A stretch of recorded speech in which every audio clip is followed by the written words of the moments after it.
मैं काफी लंबे समय के बाद आज किशनगढ़ आया। ठीक है। और यहाँ मैं सांसद था लगभग 10 साल पहले। कुछ रिश्ते कमजोर हो गए होंगे,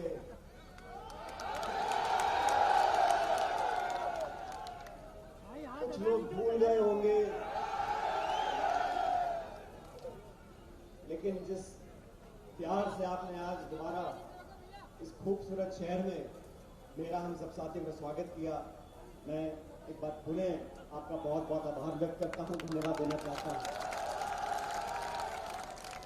साथियों, सिर्फ एक दिन की मोहलत में एक दिन पहले हमने मन बनाया कि भ्रष्टाचार के खिलाफ हमको सड़कों पर उतरना है, और एक दिन के समय में आप लोगों ने इस उत्साह से, और मुझे तो कोई पूछ रहे थे कि मई का महीना है, 45 डिग्री गर्मी होगी, धूप पड़ रही होगी। मैंने उनको कहा हम शुरुआत कर रहे हैं अजमेर से, जहां पर आरपीएससी का दफ्तर है, और हमने जनसंघर्ष यात्रा का जो आगाज किया है वो किसी के खिलाफ नहीं, वो भ्रष्टाचार के खिलाफ है, और वो तमाम लोगों का जो भ्रष्टाचार करते हैं या भ्रष्टाचार को संरक्षण देते हैं। हमारे प्रदेश के नौजवान लाखों लाख ऐसे नौजवान बच्चे बच्चियां जो पढ़ लिख कर एग्जाम में बैठते हैं, उनके हाथ निराशा जब लगातार पेपर निकलते रहते हैं, एक बार हो जाए, 2 बार हो जाए, 3 बार हो जाए, 4 बार हो जाए, लेकिन लगातार ये जो पेपर लीक होते हैं, मैं कई महीनों से बोल रहा हूं, कई सालों से बोल रहा हूं कि छोटे मोटे को पकड़ने से ये सिस्टम रुकने वाला नहीं है। मैंने कहा जो भी इसके पीछे है, वो कोई भी हो, जो हमारे नौजवानों के भविष्य के साथ खिलवाड़ कर रहे हैं, उनको बख्श नहीं सकते। और इस पूरे सिस्टम में जो भ्रष्टाचार है, उसके खिलाफ मैंने अपनी आवाज को बुलंद किया।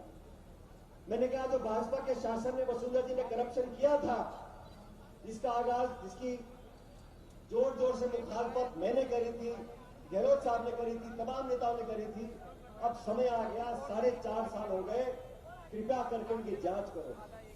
6 महीने में चुनाव है, 6 महीने में चुनाव है। मैंने चिट्ठियां लिखी, आवेदन किया, आग्रह किया, अनशन भी किया 1 महीने पहले, लेकिन अभी तक कोई कार्रवाई नहीं हुई। ये जन संघर्ष हम लोग जो कर रहे हैं साथियों, इस तपती धूप में आपके साथ हम चल रहे हैं, सड़क पे लोगों की बात सुन रहे हैं, लोगों की आवाज बन रहे हैं और लोगों के लिए संघर्ष कर रहे हैं। इसे मैं आपसे आह्वान करना चाहता हूं।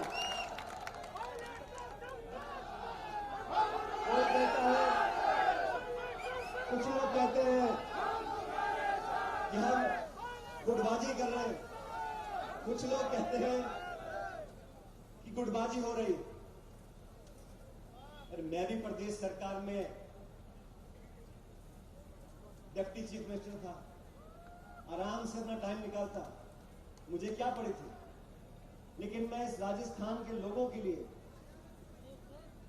जो हमने सपने देखे हैं, उन सपनों को पूरा करने के लिए हमें और कुछ करने की जरूरत है।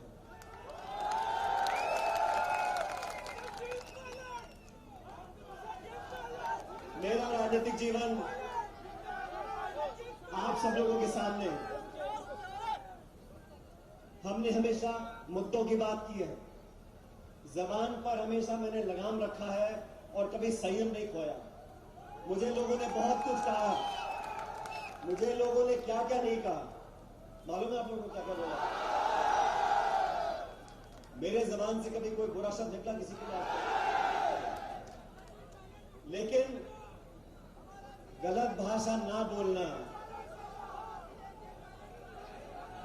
इसका यह मतलब नहीं है कि हम में स्वाभिमान की कमी है। और जब हमने इन मुद्दों को उठाया, करप्शन के मुद्दों को उठाया और मैं चाहता था एक पारदर्शी तरीके से जांच हो, जांच में दूध का दूध और पानी का पानी निकला। लेकिन जिन लोगों को डर लग रहा था वो दूध और पानी छोड़ के दूध और नींबू की बात कर रहे थे। धीरे धीरे साफ हो गया कि कार्रवाई होने वाली नहीं, लेकिन हम जनता के बीच में जाकर आप सबका समर्थन ले रहे हैं, क्योंकि मैं चाहता हूं कि राजस्थान में एक नया आगाज हो और हम सब लोग मिलकर ये दीमक की तरह हमको करप्शन जो भ्रष्टाचार खा रहा है इसको खत्म करें। मेरे खिलाफ अगर कोई आरोप लगाता है मैं उसको जनता के सामने रखना चाहता हूं। मेरी राजनीति आपके सामने है, स्वर्गीय पायलट साहब की राजनीति आपके सामने है। हमको भी जनता के आशीर्वाद से बड़े बड़े पदों पर काम करने का मौका मिला, लेकिन इन 45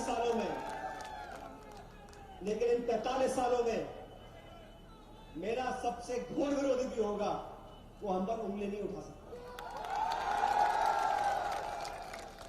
लेकिन राजनीति है, अभी तो ये आरोप लगे हैं, अब हम सड़कों पर निकले हैं, ना जाने और क्या क्या आरोप लगाएंगे। मुझ पर लगाएंगे, साथियों पे लगाएंगे, नजदीकों पे लगाएंगे, मुझ पर कितने नीचे से नीचा आरोप लगा लो, लेकिन मैं जनता के लिए संघर्ष करता रहा हूं और करता रहूंगा। मेरा व्यक्तिगत वैर किसी से नहीं, मेरी व्यक्तिगत झगड़ा लड़ाई किसी से नहीं।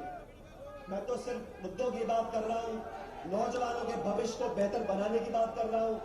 और मैं आप लोगों से आग्रह करता हूं, नौजवान जो हमारे 18 से 30 साल के हैं, 36 कौम के हमारे नौजवान लड़के लड़कियां जो पढ़ लिख रहे हैं, जिनके माँ बाप मजदूरी करते हैं, मेहनत करते हैं, किसानी करते हैं, दुकानदारी करते हैं, वो कैसे कैसे 20-50 हजार रुपए, लाख रुपए इकट्ठा करते हैं, बच्चों को ट्यूशन पढ़ाते हैं, वो मेहनत करते हैं साल 2 साल, और फिर उनके अरमानों पर पानी फिर जाता है।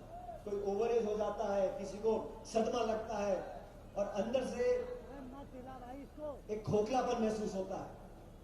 इसमें बदलाव लेने के लिए अभी हमारे आरपीएससी ने एक सदस्य को अरेस्ट किया। आजाद भारत में पहली बार किसी आरपीएससी के मेंबर को अरेस्ट किया। ये पूरा जो ढांचा है इसको मूल चूक परिवर्तन करने की जरूरत है।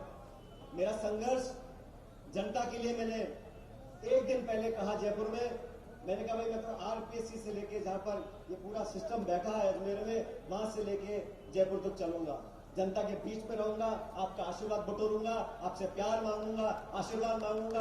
और मैं धन्यवाद देना चाहता हूं कि आप लोगों ने मेरे दिल खोल कर दिया। आज कोई चुनाव नहीं है, कोई सभा नहीं है, कोई टिकट नहीं है, कोई वोट नहीं है, लेकिन जो अपनेपन का संबंध इस प्रदेश की जनता से हम लोगों ने कायम किया है, मैं सचमुच उसका बहुत बहुत कायल हूं। और आपको फिर से आगे करना चाहता हूं, मुझ पर कोई कैसे भी बात कर दे, मुझ पर कोई कैसा भी आरोप लगाए, मैं परवाह नहीं करता। मैं परवाह करता हूं, आप लोगों की परवाह करता हूं। और मेरे नौजवान साथियों, मैं आपका आह्वान करता हूं, हम सब लोग जो सड़कों पर चल रहे हैं, हम अपने लिए नहीं चल रहे, हमारे नौजवान बहनों भाइयों का भविष्य बेहतर हो, ये हमारी जिम्मेदारी है, इसलिए हम सड़कों को नाप रहे हैं। मैं आपसे आग्रह करता हूं, जयपुर तक हम लोग चलेंगे, भारी तादाद में लेकर चलेंगे, अपने संकल्प को लेकर चलेंगे, अपने संघर्ष को लेकर चलेंगे, और आप लोगों की आवाज को बुलंद कर कर इस नौजवान का भविष्य हम बेहतर बनाएंगे। आप सब लोगों का बहुत बहुत धन्यवाद। जय हिंद, राम राम।